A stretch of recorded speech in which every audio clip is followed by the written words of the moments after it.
Silent Hill. Silent Hill is a cursed town from a fog-drenched franchise where guilt, grief, and monsters crawl from the cracks of the human psyche. You don't walk into Silent Hill. You're dragged there by something inside you, a memory you swore you buried, a sin you thought you'd forgotten. The place doesn't exist on any map because it exists in you.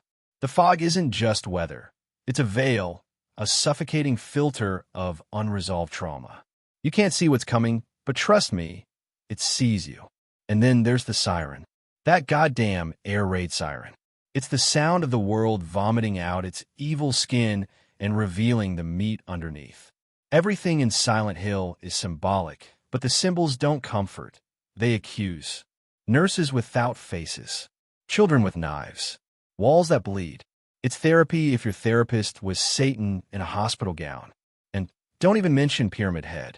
He's not just a monster. He's your punishment. He's the thing that happens when your guilt grows legs and starts dragging a sword around. You don't defeat Silent Hill. You survive it. Barely. And when you leave, if you leave, you're not whole. You're just peeled. The SCP Foundation.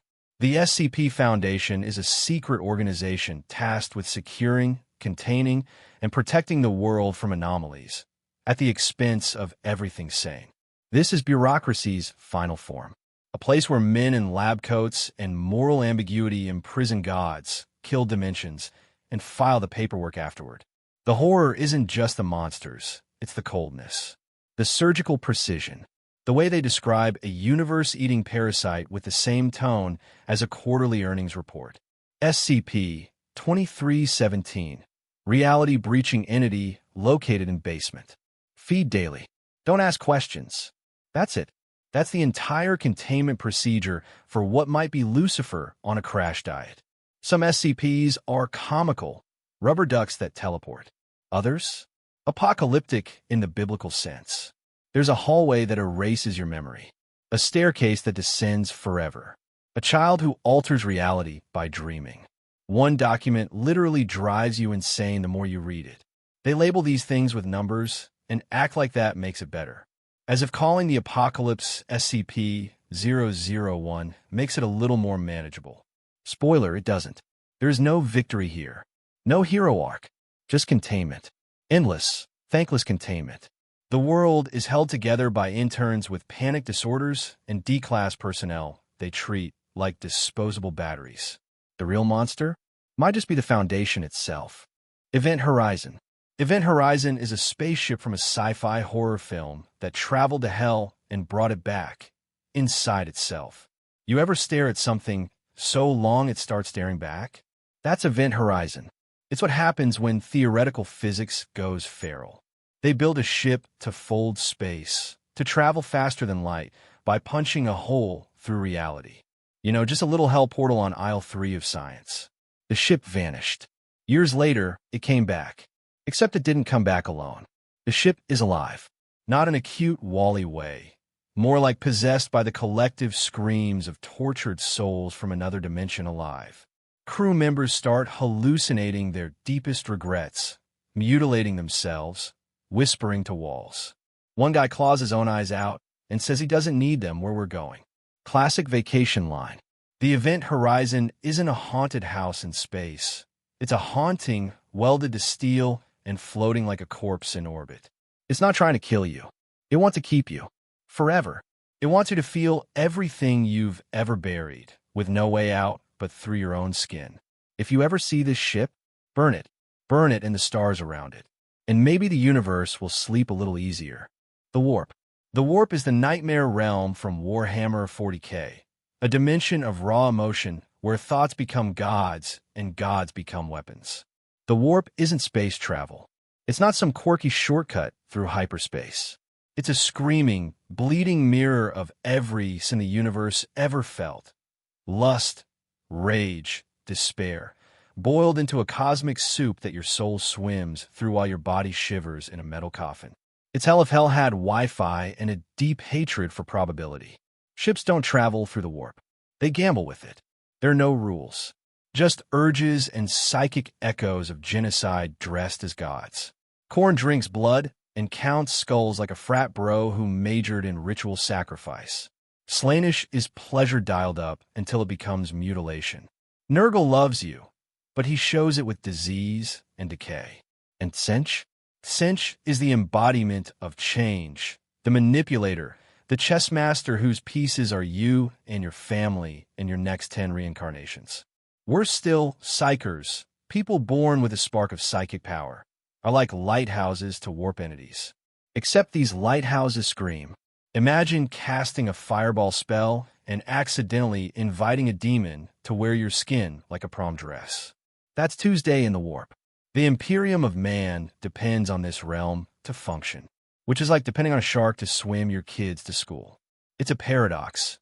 Humanity's only path forward is through madness incarnate, and they call it progress.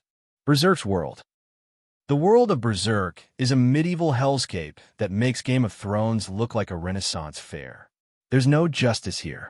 Only steel, blood, and that weird squelching noise your morals make when they get chewed up by a god hand. Guts, our hero, if you can even call him that, is not on a quest to save the world. He's trying not to disintegrate while dragging a 6-foot sword through the corpse pile that is his trauma. This is not a fantasy. It's a curse with a plot. There are demons, but not the kind with horns and contracts. No, these things are walking abstractions of cruelty, transformed apostles who traded their humanity for power and wear their regrets like meat scarves. The God Hand, a council of cosmic evil, don't fight. They orchestrate. They don't stab you. They convince you to stab yourself, then clap from the void. Oh, and there's the Eclipse, a sacrificial orgy of pain so grotesque, it rips the air off your lungs. Everyone you love dies while watching you watch them die. It's trauma weaponized, spiritual obliteration filmed in red. If you survive, congratulations. The world still wants you dead, and now your soul has a GPS beacon for all monsters within range. There's beauty in Berserk's world, but it's the kind you find in a shattered mirror, jagged, distorted, and always ready to slice you open if you get too close. The Deadlights. The Deadlights are an extra-dimensional force from Stephen King's It, a cosmic horror so alien it shatters the human mind on contact. You thought Pennywise was the monster? That dancing clown with a taste for fear-seasoned children? Nah, that's just a mask. A meat puppet for something that doesn't fit in our universe. Something that doesn't care about shape or form or time. Something that wears fear the way you wear socks. The Deadlights don't kill you. They expose you. Peel back your perception like old wallpaper until you're staring into infinity, and it's staring back, and you realize you've always been wrong. Wrong about physics. Wrong about hope. Wrong about your mother loving you. You go mad not because it's ugly, but because it's true. Bill saw the Deadlights and came back. Les. Beverly saw them and forgot. Audra saw them and didn't come back at all. You don't witness the Deadlights. You surrender to them. They're not evil because they want to hurt you. They're evil because they don't care whether you're hurt. They just are. And somewhere in the darkness beyond time, the Deadlights laugh. Because even when you defeat Pennywise, they're still there. Waiting. Watching. Because the clown was never the point. The void from the Magnus Archives. The void is not a place. It is unbeing. It is the end. The final breath of narrative. From the twisted, archival horror podcast, The Magnus Archives. It's not darkness. Darkness has depth. Texture. Darkness implies you might find something if you light a match. The void is worse. The void is what you get when you take reality by the spine and erase it, and it smiles while it watches you panic. It doesn't kill you because death implies consequence. The void consumes you with disinterest. It is the fear of nothing, of never having mattered. Your story doesn't end. It just unwrites.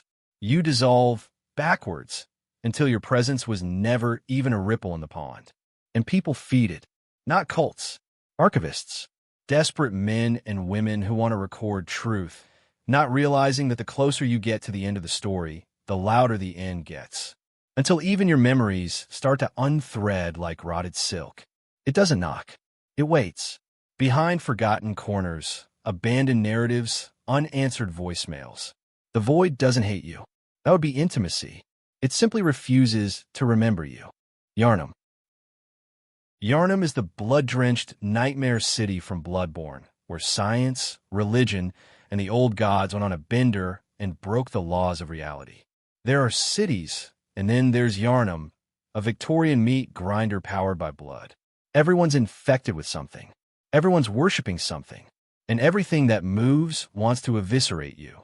You show up as a hunter, armed with trick weapons and an attitude. By the third hour, you're sleep-deprived, soaked in gore, and chasing whispers through a cathedral built by lunatics. The real kicker? It gets worse the smarter you get. You think you're fighting werewolves, and then you learn there's symptoms. Symptoms of insight. The more insight you gain, the more you see extra limbs, cosmic parasites, what eyeballs blinking on walls. If you can see it, it can see you. Some players go mad because they finally understand that the gods aren't just watching.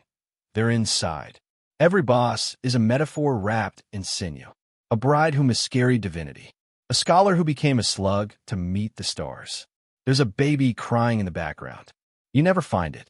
That's not a bug. It's a warning. Yharnam is not a game. It's a test of spiritual rot. You don't escape. You ascend. Or worse, you wake up.